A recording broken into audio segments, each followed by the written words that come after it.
그리고 그 관계가 꼭 피로서 맺어져야만 되는 건 아니라고 생각이 듭니다. 사실 제가 가슴으로 낳은 자식이 있어서 더 그렇게 생각하는 것 같아요. 그런데 부모라고 해서 모두 다 저와 같이 자식들에게 절절한 건 아닌 것 같습니다. 제가 오늘 설명할 사람이 딱 그런 사람이거든요. 그 못돼 처먹고 천벌을 받아야 하는 사람의 이야기를 오늘 이 자리에서 해보려고 합니다. 이왕이면 그 여자가 이 이야기를 듣고 자신이 얼마나 용서받지 못한 삶을 살았는지 느꼈으면 좋겠네요. 그럼 이야기를 시작해보겠습니다. 어릴 적 저는 저희 엄마와 단둘이 지내었습니다. 늦둥이로 저를 어렵게 낳으셨던 엄마는 제가 태어났을 때부터 이미 나이가 많으신 편이셨고 그 나이에 아버지 없이 혼자 저를 키우시느라 무척 고생이 많으셨어요. 저 때문에 고생을 한 탓인지 연세가 있으셨던 엄마는 제가 성인이 되면서 병을 앓기 시작하셨고 유일한 가족이었던 제가 아프신 엄마의 간병을 도맡아 해야 했죠. 20살이 되자마자 대학에서 공부를 하는 게 아니라 직장 생활을 하면서 엄마의 간병을 해야 했던 저는 항상 집과 직장만 오고 가며 바쁘게 살아야 했고 그래서 남들 다 하는 연애 한번 해보지 못하고 저의 20대 청춘을 그렇게 보내게 되었어요. 하지만 저희 엄마 역시 저를 키우시느라 고생을 하셨다는 것을 알기에 이제는 제가 엄마에게 돌려드릴 차례라고 생각하며 불평하지 않았습니다.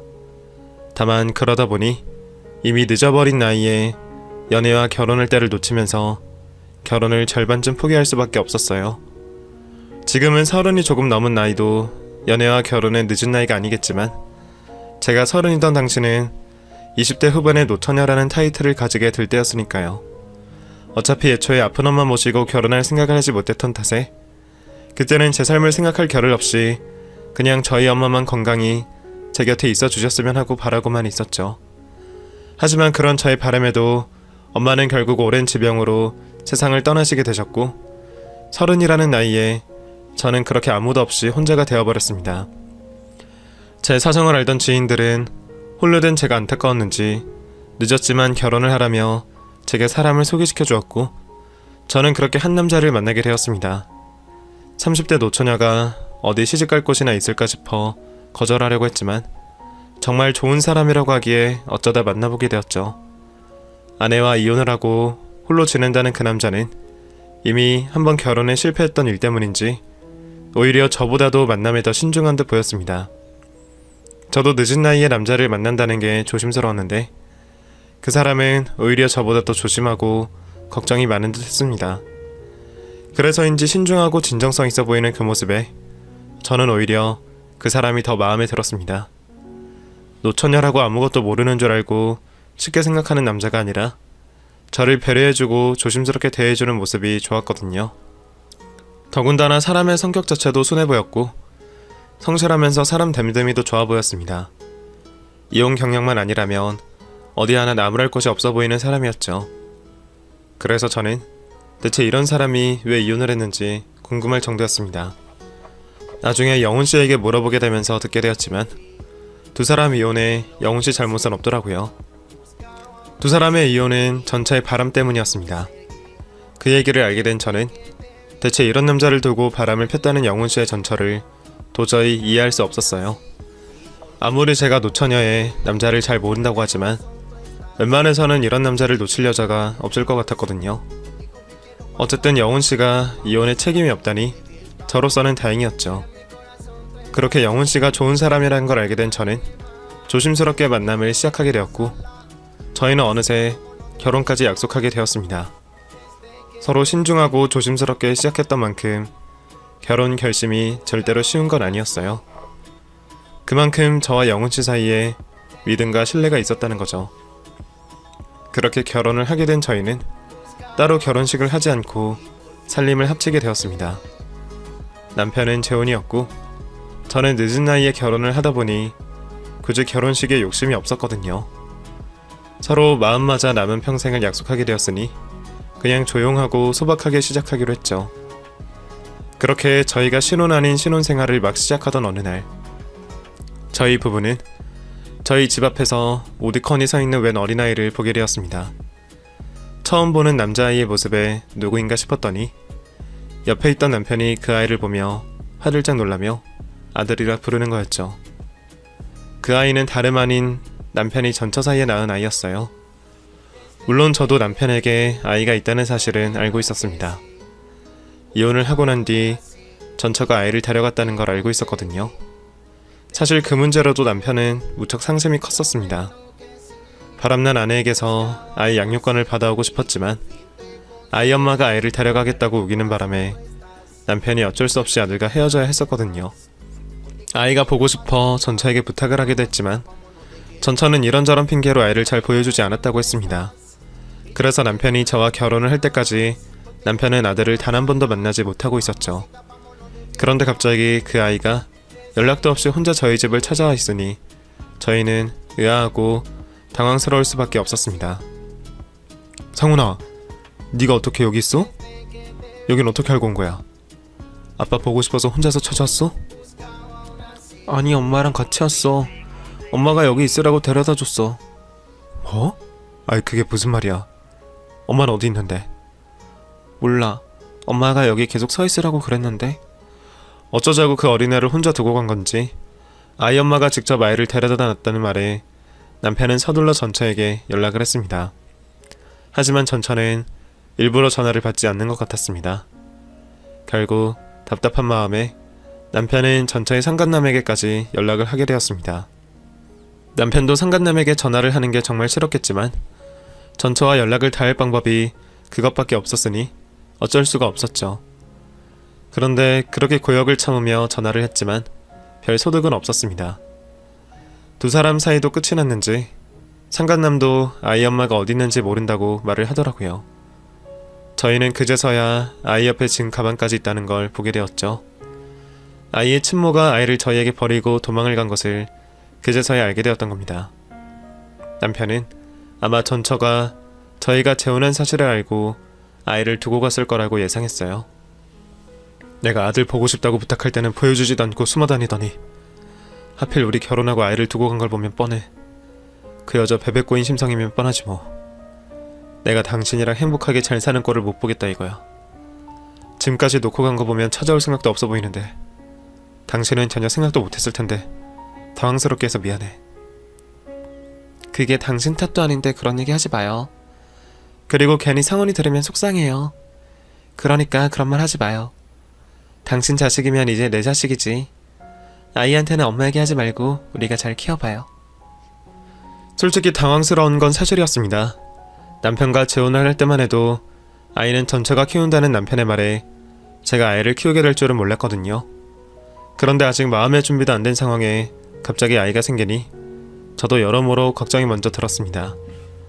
남편이야 자기 아들이니 어렵고 불편할 게 없겠지만 아이에게는 제가 새엄마이다 보니 어떻게 다가가야 할지, 내가 엄마 노릇을 잘할 수 있을지 걱정을 해야 할 게 한두 가지가 아니었거든요. 하지만 이미 친모가 아이를 버려두고 간 상황에 저까지 그 아이를 내칠 수는 없었습니다.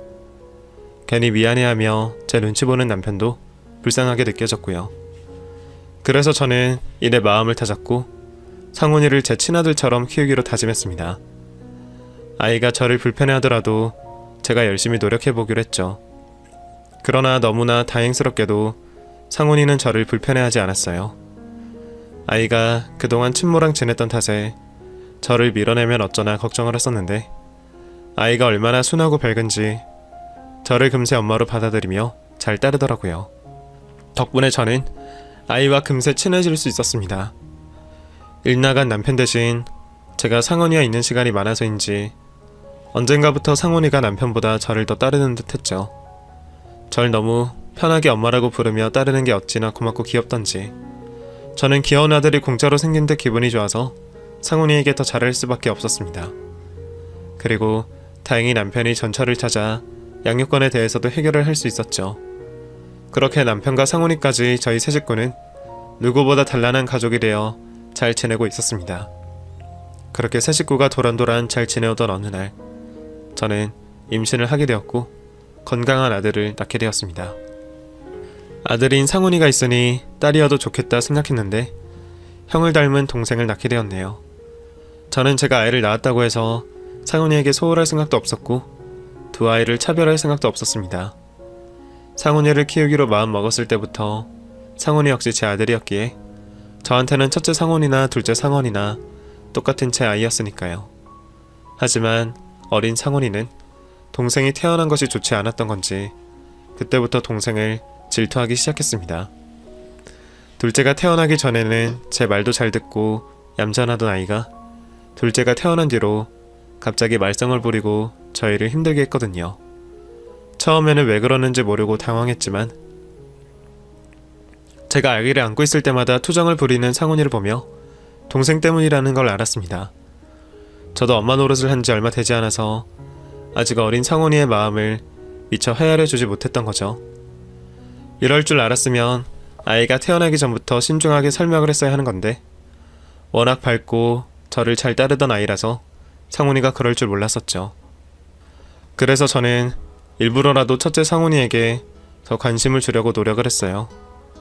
상훈이에게 전보다 더 많은 관심을 쏟고 상훈이 앞에서는 일부러 둘째에게 잘해주는 모습을 보이지 않으려고 했죠.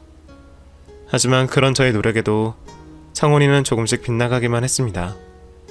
괜히 집안을 어지럽히고 잠든 아기 옆에서 소란을 부리는 바람에 어쩔 수 없이 제가 힘들어질 수밖에 없었죠.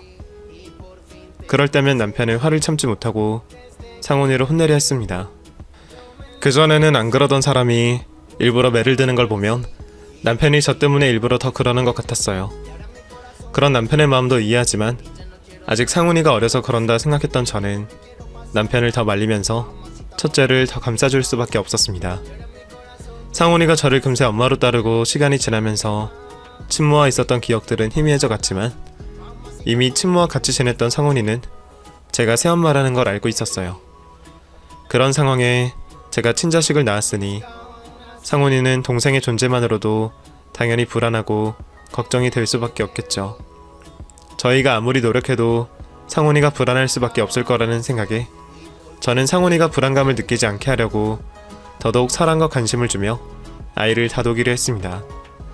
당장은 저희 마음을 몰라주더라도 계속 표현해주다 보면 상훈이도 어느 날 저희의 마음을 이해할 거라고 말이에요. 그렇게 저는 제가 두 아이를 키우면서 상훈이에게 상처를 주지 않도록 무척 조심을 했습니다. 두 아이를 공평하게 사랑하려고 했고 상훈이를 혼낼 일이 있더라도 아이가 마음이 다치지 않게 동생과 차별을 당한다고 생각하지 않게 정말 노력했습니다. 저도 사람인지라 매번 그렇게 한다는 게 쉬운 일은 아니었지만 자식을 위해서라면 뭐든 할 수 있는 게 부모였습니다. 그런 저의 노력 덕분인지 다행히 상훈이도 점점 불안을 지우고 더 이상 동생을 견제하지 않게 되었어요. 오히려 둘째가 자라면서부터는 상훈이가 제 대신 동생도 곧잘 돌보고 서로 잘 어울려 지내게 되었고 상훈이는 어느새 한참 어린 동생을 사랑하고 아껴주는 좋은 형이 되어주었죠. 그렇게 형제들 간의 문제도 해결이 되면서 이제는 더없이 행복할 것만 같았던 우리 가족이었는데 갑자기 큰 시련이 찾아오게 되었습니다. 아이들 아빠가 어느 날 갑자기 암 판정을 받게 된 거예요. 이전까지 감기 한 번 걸리지 않던 아이들 아빠였기 때문에 건강 관련으로는 단 한 번도 걱정을 해본 적이 없었습니다. 그런 사람이 정밀검사 결과 암 진행이 너무 많이 되어 살 날이 얼마 남지 않았다고 했죠. 하늘이 무너지는 것만 같았어요. 내 가족이 시한부 판정을 받을 거라고 상상해본 적 없었으니까 말이죠. 충격을 받아 멍한 모습의 저와 달리 남편은 저희들 곁에 남아있기 위해 암을 이겨보려 갖은 노력을 했습니다. 하지만 남편의 몸은 남편의 의지와 정신을 따라가주지 못하였고 정말 손 써볼 틈도 없다는 말처럼 일찍이 저희 가족들 곁을 떠나게 되었죠. 첫 가족과의 이별이었던 친정엄마의 죽음과 달리 마음의 준비를 하지 못한 탓이었을까요? 남편이 세상을 떠났다는 청고를 의사 선생님께 받게 되었을 때 미친 사람처럼 슬퍼했었습니다. 가슴에 있는 모든 감정을 토해내듯이 말이죠. 하지만 그 슬픔을 토해내는 것도 딱 남편의 장례식을 치를 때까지만이었어요. 우리 식구들의 생계를 책임지던 남편이 사라졌으니 제가 그 자리를 대신해야 했기 때문이죠. 남편이 없는 삶을 생각해본 적도 없어 준비를 해놓은 게 하나도 없었습니다. 당장 다음 달부터의 생활비가 현실적인 걱정으로 다가왔죠. 살아가기 위해 어린 아이들을 두고 밖으로 일을 하러 나가야 했습니다. 다행이었던 것은 첫째 상훈이가 둘째 상원이를 무척이나 잘 보살펴준다는 거였죠. 덕분에 마음을 놓고 일을 다닐 수가 있었습니다. 그러던 어느 날이었어요. 늦은 저녁이 되어 일을 마치고 집으로 돌아왔는데 아이들이 이상한 말을 하는 겁니다. 남편의 친척이라는 사람이 집에 왔다 갔다는 말이었죠. 그 말이 좀 이상했던 게 남편에게 부모님이나 형제들이 있는 것도 아니었고 가깝게 지내던 친척들마저도 없던 상황이라 친척이 집을 찾아왔다는 말이 이해가 되지 않았습니다. 그래서 누군가가 거짓말을 했다고 생각했어요. 그렇다면 그 사람이 우리 집을 들어온 이유가 기금속이나 돈을 훔치려 들어왔다는 것밖에 설명이 안 되었죠. 없는 형편이었지만 나중에 아들들 대학 등록금을 내주려고 모은 돈이 있었습니다. 그 돈이 걱정되었죠. 지금이야 돈이 있으면 무조건 은행에 넣어두지만 그때는 다른 사람들도 장롱이나 서랍 사이에 목돈을 넣어두곤 했습니다. 다급히 돈 넣어두었던 장롱을 확인해보니 그 돈이 싹 다 사라져 있었습니다. 그 도둑이 돈을 가지고 간 거죠. 제 표정과 분위기가 안 좋자 첫째 아이는 제 눈치를 보기 시작했습니다. 그리곤 자신이 왜 그 사람을 친척으로 생각했고 집안으로 들였는지 말을 해줬죠. 뭐가 없어진 거죠? 죄송해요 엄마. 그런데 전 정말 아빠 친척이라고 생각했어요. 저에 대해서 너무 많이 알고 있길래, 그리고 아빠 돌아가신 것도 알고 계시길래 죄송해요. 제가 잘못한 거죠? 저 때문에 이렇게 된 거죠? 상훈이가 울먹거리며 자신의 잘못이냐고 묻자 순간이 모든 게 제 잘못이라고 생각이 들었습니다. 애초에 어린아이들만 두고 일을 하러 다니는 저에게 문제가 있었으니까요. 또 아이의 이야기를 듣고 보니 누군지는 몰라도 남편의 먼 친척은 맞는 것 같았어요. 저희 부부와 성훈이가 아니면 모르는 이야기를 한 걸 보면 말이죠. 그래서 울먹이는 아들을 달래며 별일 아니라고 다독여 주었습니다. 우선 그렇게 아이들을 달래고 난 뒤 장례식장에 찾아온 남편의 먼 친척들을 찾으며 누가 이런 짓을 한 건지 확인을 하게 되었죠. 저희 사정을 뻔히 안다면 그런 행동이 벼룩이 간을 빼먹는 거라는 걸 알 텐데 정말 해도 해도 너무하더라고요. 그 돈이 저희에게는 마지막 보루 같은 돈이고 나중에 아들들 대학 갈 때 꼭 필요한 돈이라 그 돈을 가져간 사람을 찾고 싶었지만 쉽지가 않았습니다. 남편이 세상에 없으니 친척들과 연락 닿는 것도 힘든 일이었고 당장에 아이들을 키우는 데 집중을 해야 했으니 시간마저도 용이치 않았죠. 결국 포기를 하고 말았어요.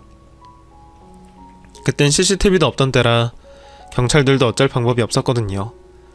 그때부터는 남편을 잃고 홀로 되었던 때보다 2배로 열심히 살았던 것 같아요.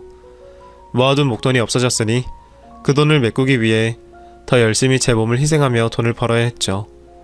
그러면서도 이전 같은 실수를 하지 않기 위해 아이들에게도 신경을 더 많이 써줬습니다. 정말 그 시절은 고생한 기억밖에 떠오르지 않아요. 제가 웃을 수 있었던 시간은 아주 잠깐 아이들과 함께 할 때뿐이었죠. 그래도 그렇게 산 덕에 두 아이 모두를 대학 교육까지 다 시킬 수가 있었습니다. 아이들 대학 교육까지 다 시켜놓고 첫째와 둘째 모두 취직까지 하게 되었으니 더 이상 바랄 것도 없었어요. 이제 내 노후 준비만 하면 되겠구나 싶었죠. 그렇게 편안한 날을 지내던 저와 달리 첫째 아들은 큰 고민이 있었습니다. 사귀고 있던 여자친구 일 때문이었죠. 혼자서 고민하기 힘들었는지 상훈이는 그 고민을 저에게 털어놨어요.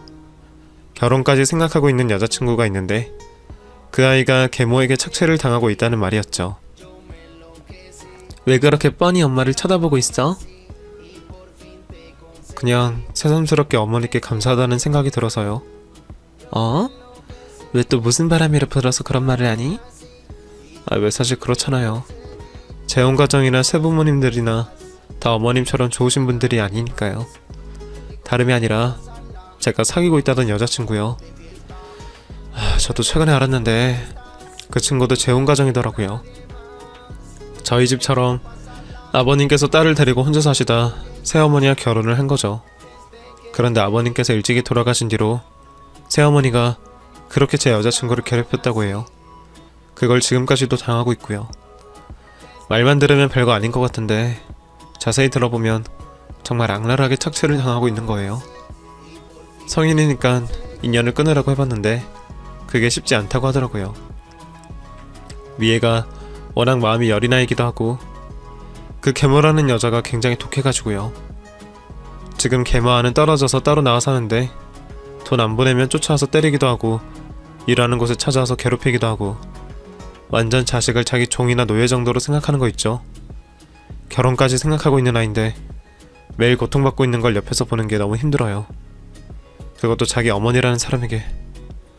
그 말을 듣고 저도 신경이 쓰일 수밖에 없었습니다. 아들이 사랑하는 여자친구가 착지에 가까운 괴롭힘을 당하고 있다는 말을 듣게 되었으니까요. 이후에도 밤늦게 여자친구와 통화를 하며 괴로워하는 아들의 목소리를 여러 번 엿들을 수 있었죠. 그러다 보니 제가 해줄 게 뭐가 있을까 싶었습니다. 다른 건 해줄 게 없고 그냥 그 아이에게 힘이 되어주고 싶더라고요. 그래서 아들에게 여자친구를 집으로 자주 데리고 오라고 했죠. 그리고 미애에게 이것저것 챙겨주며 엄마에게 느낄 수 있는 정을 느낄 수 있게 해주려고 노력했습니다. 제 아들이 결혼까지 생각하고 있는 아이이니 저에게도 자식이나 다름이 없었으니까요. 그렇게 아들 여자친구인 미애와 만나는 시간을 자주 가지다 보니 자연스럽게 미애가 계모에게 겪고 있는 일을 들을 수가 있었죠. 그 누가 들어와 화가 날 법한 이야기를 들으며 아들에게 들었던 이야기보다 상황이 더 심각하다는 걸 느끼게 되었습니다. 그리고 시간이 지나도 해결이 될 기미가 보이지 않자 이럴 바에는 두 아이의 뜻만 확실하다면 일찍이 결혼을 시켜 그 계모와 미애를 떨어뜨려 놓아야 한다고 생각이 들었죠. 물론 그 생각을 바로 아이들에게 전했던 건 아닙니다. 처음에는 그런 생각이 있었다는 거였죠. 그런데 미애가 점점 더 계모에게 괴롭힘을 심하게 당하자 말을 해야겠다고 생각이 들었습니다. 그래서 아들에게 먼저 그 뜻을 물어보게 되었죠. 아들 역시 저에게 이전에 말을 했었던 것처럼 여자친구와 결혼을 하고 싶다 말했습니다. 이제 미애 뜻만 확실해지면 두 사람을 결혼시키려고 생각했죠. 그래 됐다. 그러면 네가 미애 오해하지 않게 잘 말해. 미애만 결혼하고 싶다면 내가 바로 도와줄 테니 하루라도 빨리 물어보렴. 어머니 감사해요. 이렇게까지 신경 써주시고. 그리고 저 한 가지 말씀드릴 게 있는데 그게 왜? 무슨 일인데 그래? 무슨 일이길래 그렇게 말하길 어려워해. 너희들 일에 관련된 거면 부담 없이 말해라. 내가 안 들어줄 사람도 아니잖니. 미애와 저에 대한 일은 아니고요. 미애와 관계가 깊어지면서 혼자 생각을 하던 일이 있는데 그게 저 낳아주신 어머니를 찾아볼까 해서요. 그런데 어머니, 제가 다른 뜻이